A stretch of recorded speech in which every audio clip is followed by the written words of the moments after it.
topics and opinions expressed on the following show are solely those of the hosts and their guests and not those of W4WN Radio, its employees, or affiliates. We make no recommendations or endorsements for radio show programs, services, or products mentioned on air or on our web. No liability, explicit or implied, shall be extended to W4WN Radio, its employees, or affiliates. Any questions or comments should be directed to those show hosts. Thank you for choosing W4WN Radio.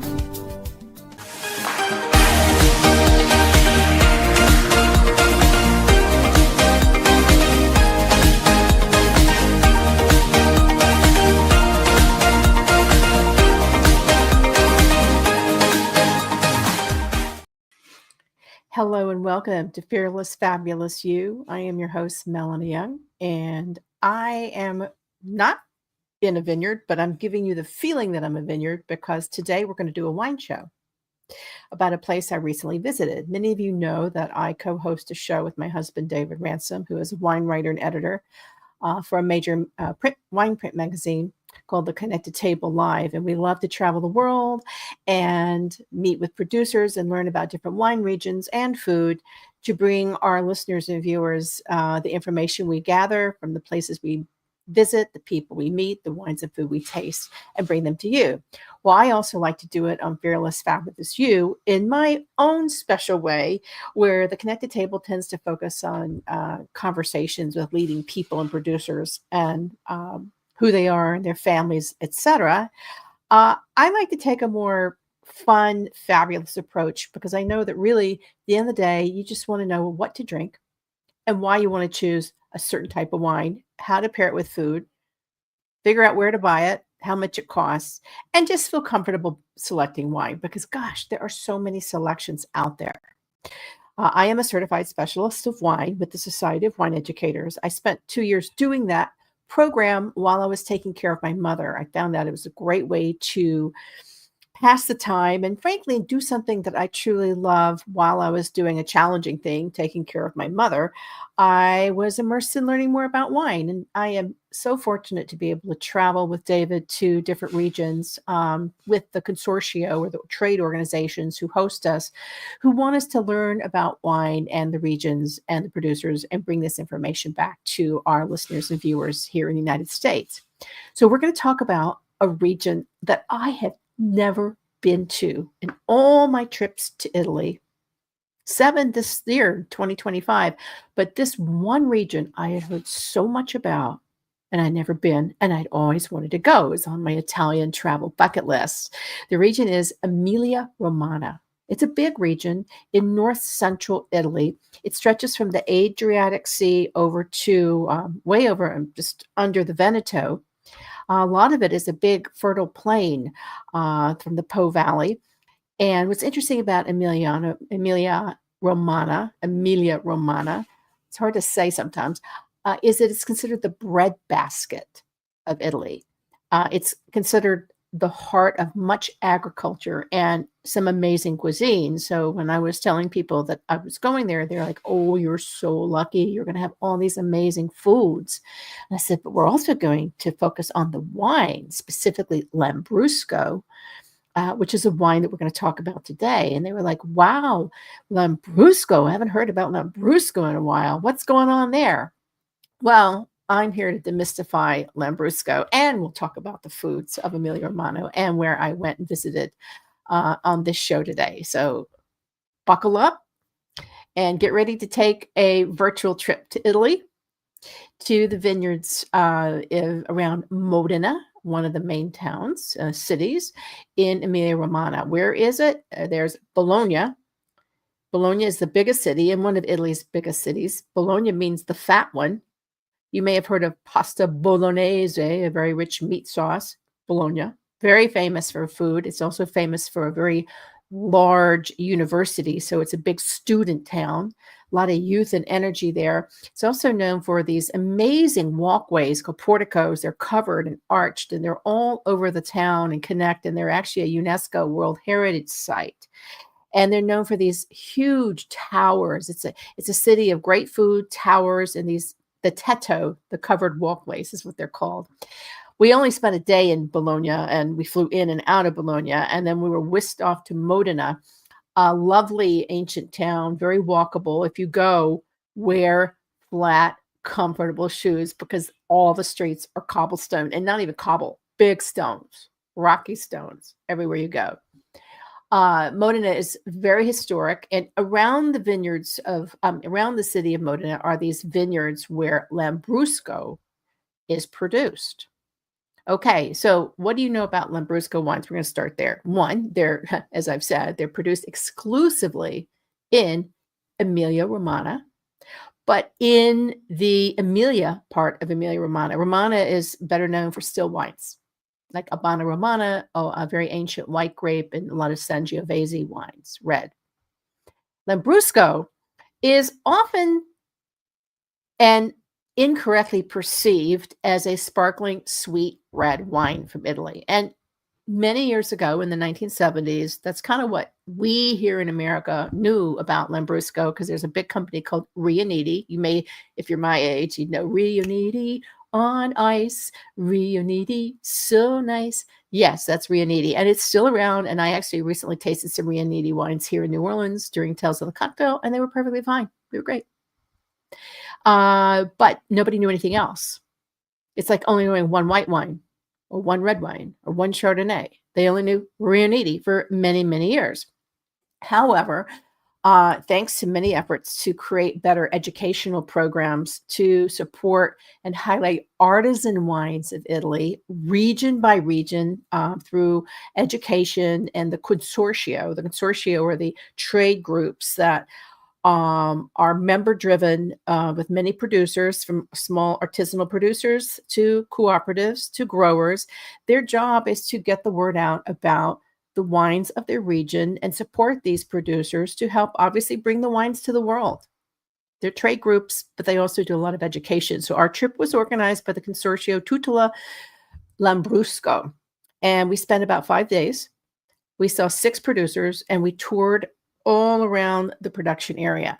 So this is what I have learned. So yes, there is a sparkling red wine called Lambrusco, but there's so much more. So Lambrusco is one wine in many styles. Lambrusco is also the name of a number of grape varieties and different clones of grape varieties that are grown in this area. There's specific production zones, and so the grapes may be named after that production zone. Those are used to make the Lambrusco wines. Okay, so there is a wine called Lambrusco, there are grapes called Lambrusco, and there are production zones named after the grapes. Okay, I'm going to make it less complicated. Here's what you need to know. The commonality with all Lambrusco is that these are sparkling wines. One, sparkling wines. They can be frizzanti, which is slightly fizzy. It all depends on atmospheric pressure, and I'll get into that in a minute, to sparkling, full-on sparkling, crunchy or small bubbles. I'll explain why. They all, when you pour them, there's like this little mousse, like the head of a beer, like mousseux, frizzant. It's just sparkling wines. So that's number one. Number two, they're made exclusively in Emilia-Romagna. You can't find them anywhere else. In production zones in the Emilia area. And they can be dry. They could be semi-sweet. They can be rosato, which is pink, pale pink, dark pink, salmon pink, orangey pink, yellowy pink, golden pink, like a rosé, or they can be rosso red and colors like dark blueberry, blackberry, plum, really like grape juice, and everything in between. So it's really one wine, many styles, always sparkling, frizzanti or full-on spumante, which is sparkling in Italian. They could be dry to sweet. They can be crisp and lightly fruity, or really fruity and jammy. Okay, so really versatile wines. And this is another commonality. Lambrusco wines have lower alcohol by volume on average, usually under 12%. So these are refreshing, sparkling wines, dry to semi-sweet, lightly fruity and like strawberries and raspberries to dark cherry, plum, and blackberry with more tannin. Always refreshing and low alcohol by volume. So if you're looking for a wine to enjoy with picnics, the beach, light meals, casual meals, aperitivos, to pair with a range of foods, you will love Lambrusco. Okay? So let me explain a little bit, let me get a little geeky here. So what makes the differences in Lambrusco? Okay, it's all in the production method. Okay, and the grapes, because there's different grapes sourced from different areas. And basically, grape juice, even if it's a red grape, it's white juice. So it all depends on how long the grapes are pressed to the skins, because the color is in the skins to make the wine. Okay, that's all rosato, red, everything. There are a few black grapes, red grapes that do have red juice. There's a few. They're called teinturiers, but not here. How Lambrusco is made can be either Charmat. Okay, Charmat means that the fermentation, primary and secondary, takes place in a large tank. Another wine, sparkling wine, that is always made in the Charmat method, also called in Italy the Martinotti method, is Prosecco. Lambrusco and Prosecco are both sparkling wines. Majority of Lambruscos are made in the Charmat method, but they are completely different. Prosecco is produced in the Veneto, north of Venice, in a very specific production zones, Conigliano, Valdibiani, and Cartizzi, from a grape called Glera. That Glera grape creates a lot of green apple. Okay, one grape. They are sparkling white wines. However, recently there have become Prosecco rosés, because demand created it. Prosecco has gone off the charts. Like Lambrusco, it has that crunchy bubbles because of the Charmat method. But as I said, Lambrusco can be rosato to rosso, even some pale, almost yellow. The second way that Lambrusco can be made, and this is kind of what makes it exciting, because you can get so many styles. So if you don't want the crunchy grapes, the crunchy bubbles of a Charmat method, there is Metodo Classico, or the traditional method, which is the method champenoise. Here, the primary fermentation is the same in vat, and then secondary fermentation takes place in the actual bottle. And it's a very labor process where you have to riddle the bottles and rack them and riddle them and turn them and turn them and turn them to loosen sediment. And then eventually the sediment is expulsed and you've got this beautiful sparkling wine. How is it different in your palate? Method champenoise, Metodo Classico sparkling wines, including those of Lambrusco, tend to have a finer bubble. Okay, so crunchy to very fine. That's the difference. And if you sat down and tasted these side by side, you'd get it. The third way that Lambrusco is made, and less so, but we tasted a lot of them, is called ancestral. This is when all the fermentation takes place in the actual bottle. Nothing is moved, nothing is changed. It's all done in the bottle. The sediment rests to the bottom, and you have to shake it and release it. And not shake it, but turn the bottle so you can release the sediment. Sometimes the wines tend to be a little cloudy because there's more sediment. It can affect the taste a little bit. That's where it comes into the term natural wine, because nothing is really done to it, but all wines really are made naturally in most cases. It's just another way of making sparkling wine. It's a matter of taste. For me personally, I love the method champenoise, but I got to tell you, a lot of the sparkling wines that are Lambrusco are made in the Charmat method, and they are terrific. Okay. I'm just going to, a lot of grapes, like 10 to 12 grapes, make Lambrusco. Here's what you just need to know when you want to order Lambrusco at a restaurant, buy a bottle at a retailer, and serve it at a dinner party. There's three main styles. The one that I actually knew nothing about until this year, when I first tasted it, is the one that everybody is talking about. Lambrusco di Sorbara, Sorbara. This is more of a rosé style Lambrusco. It's drier, crispier. It's got very high acidity, which means you're going to have that crispy, also crunchy, but the crunchy, not in terms of the crunch of the bubbles, but just that zippiness, that zestiness, that dry crisp that you love. Very light on the palate. The color is paler. It can range, as I said earlier, from light pink to rosy to light garnet color. Okay, so even a light ruby. You're going to have more red berries, strawberries, raspberries, some violet. I got a lot of violet and purple flowers when I tasted these wines. Love them. Lambrusco di Sorbara. These wines, how would you pair them? Aperitivo, like a rosé, salumi, because we'll get into what's known. Emilia-Romagna is known for their salumi. So mortadella, prosciutto di Parma, salumi, and charcuterie. Great, so great for charcuterie boards with cheeses, fatty cheeses, and salumi. But also, these wines would go with a light pasta, light vegetarian dishes, potato chips, salty. Think salty fat. Okay, salty fat, buttery cuts through that. Really terrific. The second Lambrusco that you should think about is the one that you may have visualized more, the darker red one. It's called Lambrusco di Grasparosa. Grasparosa.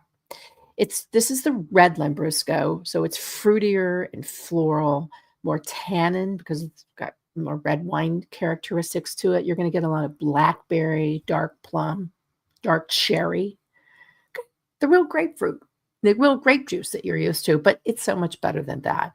Very refreshing and compare well with some meat dishes, burgers, barbecue. Oh my God, really great with barbecue. And some of the red sauce bolognese pastas that are known in this region. They're both incredibly good and refreshing. They just taste different on the palate. You'll get a little bit more of the residual sugar in the Grasparosa, but not as much as the next category, which is Lambrusco Amabile. Lambrusco Amabile is probably what many people consider the typical Lambrusco, but in my mind, it's not. It's just a third category. And this is going to be a semi-sweet style of Lambrusco, usually dark. Okay, so you've got the dark colors and higher residual sugar. So you could have these with Roquefort cheese, really tangy cheeses, or you could have it as with Contucci, like Armando bread. Contucci is the Mondo bread of Italy. It's like an almond cookie. Often they're have with ice cream, have at the end of the meal, but they're not sugary sweet. They are semi-sweet. So what that means is they go really actually great with savory dishes. So if you like a little sweetness in your sparkling wine, you're going to like the Amabile. If you want less sweet, go for a bit red and fuller bodied feeling in the mouth, really juicy pop, go for a Grasparosa, Lambrusco. If you want a drier style like a sparkling rosé, do a Lambrusco di Sorbara. So basically there's a Lambrusco for everybody. And they're really easy to find in your, probably not a supermarket. Go to a wine shop, get to know your wine shop, get to know a few wine shops where you live, or go online. There's, go to winesearcher.com. I always recommend to research where to buy wines. So lucky me, David and I got to meet 6 producers that make Lambrusco wines, and all but one are currently imported in the United States. I'm going to briefly talk about them, but not talk about specific wines, because I also want to talk about what to eat if you go, okay? And we'll be doing another show on the Connected Table, more in depth on the producers. So I'll just basically tell you that what was interesting about all these producers is they're family owned. And they all seem to have started in 1925, 26, which was really interesting to me, because I was thinking, what was going on in Italy in 1925, 26? Because most wine growers in Italy were growers who made what we call contadini wine. You come and you, like a filling station, just pour up your wine. So to make a sparkling wine, which takes a little more effort and process because of the secondary fermentation, I had to wonder, that's pretty significant in 1925. I mean, obviously in Champagne, they've been making champagne, okay, for millennium, but this is 1925. So I did a little Google search, and all I could find was that in 1925, Mussolini was taking over and fascism was running through Italy. No connection. But I'm just still curious what was going on, that these visionary producers decided to settle down, buy land, acquire land, and start making sparkling wines that became Lambrusco. I don't know. But here are the 6 producers. The first one established in 1925. Alfredo Bartolani.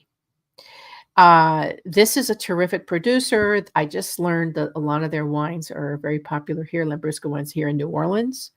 At this winery, we also tasted a grape called Spergola, local to the area, that does a sparkling white wine. This is sparkling wine area in this production zone between Bologna and Parma around Modena. So the first one is Bertolani. Okay. Terrific producer and widely available in the United States. The second one is Cantina Paltrinieri, also established by Achille Paltrinieri in 1926. I wonder if they all knew each other. Also imported in the United States, beautiful wines, mainly the Charmat method, which the majority of Lambrusco are. But we also tasted some really nice ancestral method.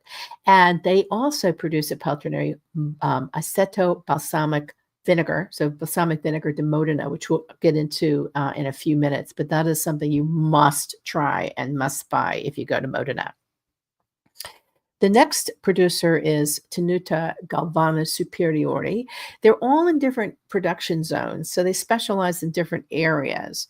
This is a 100% certified organic winery. Everything is hand harvested. The wines are beautiful. All the wines have their own unique characteristics, so they use one of the grape varieties used to make Lambrusco. Cantina Francesco Ballet is not available in the United States, but it's owned by a family that also owns and produces Franciacorta wines. Franciacorta is a very renowned DOCG sparkling wine made in the northern part of Italy, much like Champagne, all Champagne method.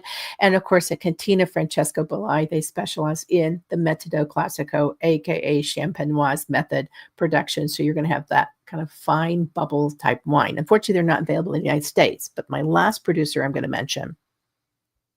Oh, no, two more. Cantina Poianello e Coviolo is a cooperative. Cooperative, I want to be very clear, is I consider it the WeWork of Italian wine production. So it's when producers pool their resources and share equipment and have certain plots and basically come together as a community producer. They are their own names, but they have their plots of land, but they pool resources.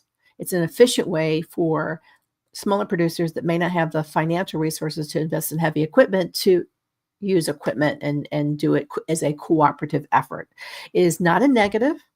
It is a positive. And I just simply say to people, think of it like shared office space, or what we call WeWork here in the United States. And the wines were terrific. I particularly like the Sabara wines, the Lambrusco de Sabara wines, the rosatos, just incredibly beautiful. And they also sell food there. You can visit it. It's they have a shop. You can make appointments to visit all these wineries, but they must be made in advance. And if you go, get a car and driver. There are very strict drinking and driving laws in Italy. You do not want to be a part of it. It could be very bad. You could be arrested. So get a driver or a tour guide and make reservations in advance. None of the places that I'm mentioning have on-site accommodations. The best thing to do is stay in Modena. The last producer, which I love because it's women-run, Three Sisters, also founded in 1925. So interesting. Ballet was founded in 1925, Bartolani in 1925, Paltrianelli in 1926, and then Lombardini. Lombardini was founded in 1925. The father, Marco, is the winemaker, and the Three Sisters run the place. They introduced us warmly. They were so excited to see us. They showered us with love and food. So Chiara, Cecilia, Virginia, thank you for your hospitality. These wines are available in the United States, and they're terrific. Some of my favorite ones are not. You just have to go there because they have won many awards for their Italian sparkling wines. But the key Lambrusco di Sapporo and Grasparosa are here in the United States. So I think I've covered why you should be drinking Lambrusco, but let me just say again, these are very refreshing, sparkling wines, dry to semi-sweet, great fruit, balanced mid to high acidity, so very refreshing.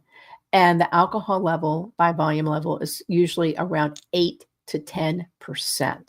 Okay, just to put that in perspective, a typical bottle of wine is 13.5 to 14%, and some red wines from what we call hot regions, so high temperature regions, can be 15%. I've even had a 16%.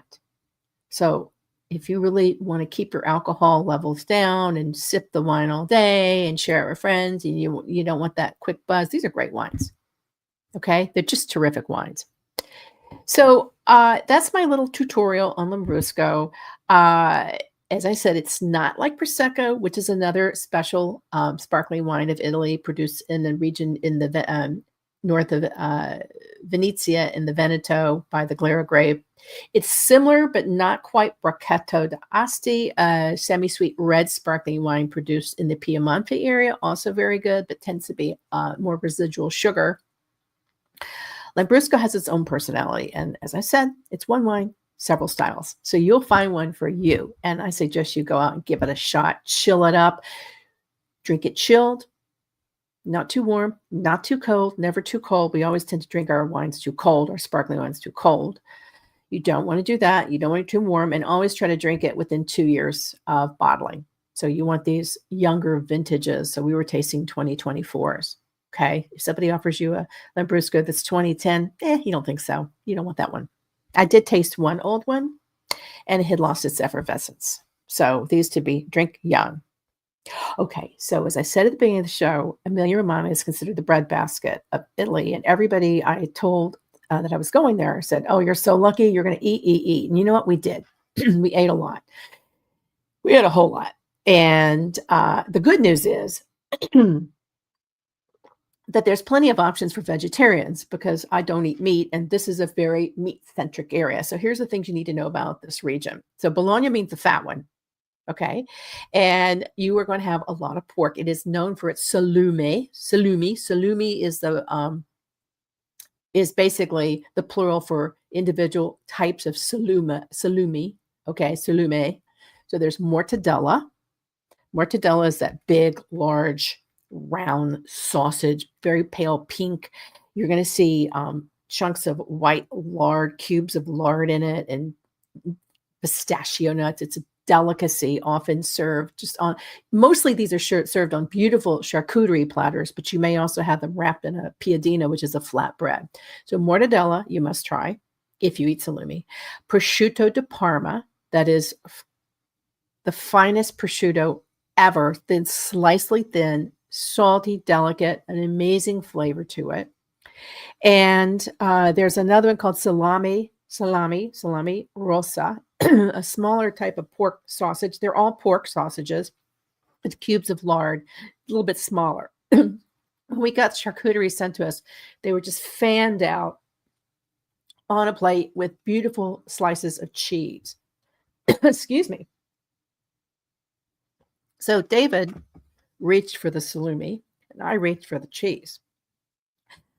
Okay, if you're going to Emilia-Romagna, you are going to love, and make sure you buy and bring back, because it's very expensive in the United States, Parmigiano Reggiano. Wheels of it everywhere. You chunk it. You get a special knife and you chunk it and serve it chunked. You can also grate it over pastas. It is not Parmesan cheese. So that shaker Parmesan cheese you see in grocery stores, no, not authentic. Parmigiano Reggiano is only made in Emilia-Romagna, around the area of Parma. There are farms and farms of pigs, excuse me, and cattle. This is ranch land. This is meat land. The way to tell if it's authentic is that you will look at the rind, and you will see embossed in the rind Parmigiano Reggiano and a date. That's very important. These are hard cheeses that are on average aged 18 months or more, usually 4 years, but even more. The longer it ages, the more intense the flavor. The best way to enjoy it, other than grated over pastas and meat dishes, is to drizzle balsamic vinegar di Modena on it, which is what I'm going to get to next. So if you go there, eat a lot of Parmigiano Reggiano because you'll never have anything like in the United States. And if you do, it's going to be like 3 times the price, particularly now with tariffs. If you want something to bring back and give to people as gifts, bring back wedges. They'll vacuum pack it so you can pack it in your suitcase. I wish we had done that because as soon as we got back, I had regret that we had not purchased Parmigiano Reggiano because I went to the store and I'm like, they don't even have it here. Get it. Okay, before I get to balsamic vinegar, there's one other cheese that we discussed that was so good. It's like a soft, tangy cheese, kind of like a burrata that you would get in southern Italy, but a bit tangier and almost meltier. Meltier, is that a verb? It's called squaccarone. Squaccarone. And it was served for breakfast, for lunch, for dinner on the charcuterie plates. I couldn't get enough of it. It was as hard as Parmigiano Reggiano is, as soft and spreadable squaccarone is, and I loved it. I think it goes really well with a little drizzle of honey versus balsamic vinegar, but a lot of people drizzle it with the older balsamic vinegar, which has sweetness to it. It's delicious. You can, I think, pick it up to bring back, but your better bet probably for holding is Parmigiano Reggiano. So what we brought back was Aceto Balsamic Vinegar di Modena. So that is the official name, Aceto Balsamic Vinegar di Modena. It is the thick, amazing, flavorful balsamic vinegar only made in the Modena area. Okay, so this is super important. It has been recognized by both the Italian government and the European Union as a denomination of protected origin, or denomination origin controllata, which means it has the highest level of recognition as an artisan food product. This really is artisan vinegar at its best, particularly aged, and it's, amazing, drizzled over ice cream. We drizzled it over vanilla ice cream for dinner party this weekend. Our friends were like, we have to get this. You drizzle it over strawberries. You drizzle it over chunks of Parmigiano Reggiano. I even drizzle it over my Greek yogurt. It's better than honey, just better. So how is it made? It's made from crushed unfermented grapes, usually a grape called Trebbiano Modenese, because grapes tend to take on names. They have different grape strains, varieties that are local to each area. The grapes are boiled down to create a thick syrup that is left to ferment and condense. And then the liquid is placed in these very small wood barrels. They can be made of cherry wood, juniper wood, many kinds of wood, and they're left to age over time.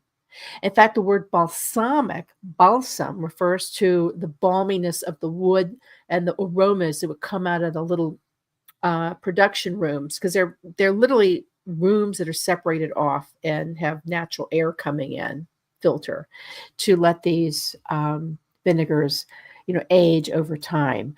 We went to Paltrinelli, who I referenced. Cantina Paltrinelli has production facility. We visited it. We ended up bringing back, I think they're 55-year-old balsamic, and these are in small quantity. So usually Unfamilia, the family, I think it was 90 euros. So these are not inexpensive, but they're a lot more when you get back to the United States. So I think we bought one that was 5 years. I don't know, but it was a little more affordable, maybe 30 euros. And as I said, we served it drizzled over vanilla ice cream for a dinner party. And all I just wanted was to add blackberries. It would have been perfect. Just amazing. So that is a product you definitely want to buy, because anything you see at a grocery store called balsamic vinegar here is just vinegar. It's not. Aceto Balsamic Vinegar di Modena. Probably the best thing to buy. Great gift. You can bring back properly vacuum packed prosciutto di Parma and other salumi. I wouldn't, just because I still think that the dogs are going to sniff them out, but you can. So what else to eat when you're there? Okay, this is meat and pork country, which was a challenge for me because I don't eat meat and pork, but David loved it. You may have heard of lasagna alla bolognese. Okay, lasagna is one of the great dishes of the area. Here's something you should know. Where Tuscany and further south in Italy is cuisine that is olive oil based, there ain't no olive trees up north. It's butter-based cuisines. That was a big difference because my body's used to olive oil, but you got to adjust to buttery, rich food. So your pastas are going to be made also more egg noodle versus wheat. egg noodle versus wheat, and butter, cooked in butter. So lasagna, even if you don't eat meat, you got to try lasagna. I actually tried lasagna. It was delicious. It was delicious. It was meat, and I didn't love the meat taste, but oh God, I love the rest of it. The little nutmeg and the mascarpone, and I just love to learn how to make lasagna. We had lasagna, we had green lasagna, we had eggplant lasagna, we had a lot of lasagna. You can make it vegetarian. And I actually have here in front of me a wonderful book. I don't know if I can hold it up. It's called Tasting Italy. Tasting Italy. It's by America's Test Kitchen. I was using it as reference. That's a terrific book. The Culinary Forward by Jack Bishop. It takes you through Italy, and you can learn a lot. But there's some easy to prepare recipes, including lasagna, green lasagna bolognese. Ragu is a meat sauce. So spaghetti alla bolognese. Basically, bolognese sauce is a ragu, and it's made with different cuts of meat and pork, simmered slowly, added herbs. It's a process. They say that you can just smell the ragu, and we could as we were walking around Modena. And often it's served with egg noodles, long egg noodles. So the ragu tends to stick to the noodles, and it's delicious. Every restaurant serves this. From another specialty is tortellini and brodo. So the little stuffed tortellini, you see the women making them in the windows, usually stuffed with pork or chicken and served in a chicken broth. I tasted them, and I'm sure there's pork in them. They were delicious. And they're small. They're just delicious. You can also get stuffed flatbreads, which are like street food handhelds. Usually it's stuffed with slices of mortadella, the squacciagroni cheese, and some lettuce and tomato, and it's just handheld. You see a lot of people eating that. And of course, you see a lot of pizza. Vegetarians, don't worry. I had some amazing vegetable plates with wonderful radicchio from Treviso in the north, fresh tomatoes, fresh vegetables. This is a great agricultural region for vegetables. So you will not feel you're missing out. Where sometimes when I'm in Tuscany, I'm like, where are my vegetables? Okay, you will have them. In fact, I went to a couple of vegetarian restaurants. My favorite dish that I ate everywhere, two actually, and they're both vegetarian, cappellicci di zucca. So these are bigger, instead of the smaller tortellini, these are like bigger. They're big. They're called big hats. They're known so tortellini are little hats. Cappellicci are big hats, and they're stuffed with pumpkin or squash, or sometimes Swiss chard or spinach. Of course, I love the pumpkin because we're in fall. They were just divine. Buttery sauce. You're not going to get olive oil, and of course, grated with fresh Parmigiano Reggiano. I had that everywhere. The other dish that I absolutely love that I had for breakfast, lunch, and dinner and snacks, because I would take the ones from breakfast and put it in my bag, was something called erbazzone. So these are like savory Swiss chard pies. Sometimes they have cheese in them. They're kind of like spanakopita in Greece, but not quite phyllo-y, but almost. I ate so many of those. They you can make them in a sheet cake and cut them up in squares, which is the way I had most of them. I think they just literally cook them in a sheet cake pan and square them up.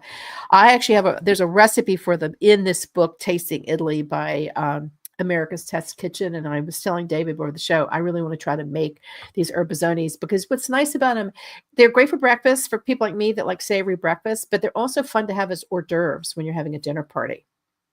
And just terrific.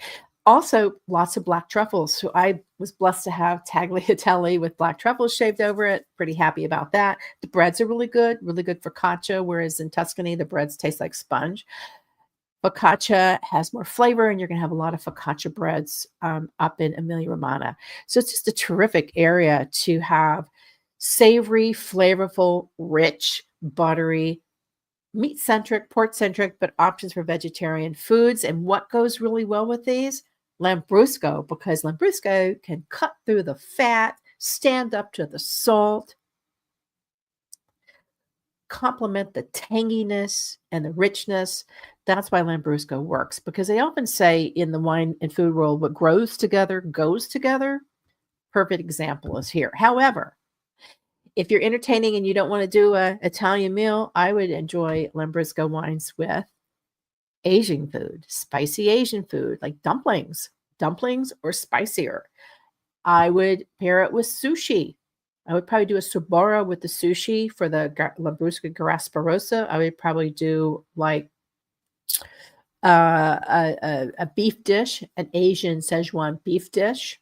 I think it would go really well, of course, with all the Cajun fare we have down here in Louisiana, because Cajun fare tends to have a lot of andouille sausage, very sausage and pork based and spice. So Lambrusco does well here, which is why Bertolani, Alfredo Bertolani sells a lot of their Lambruscos here in Louisiana.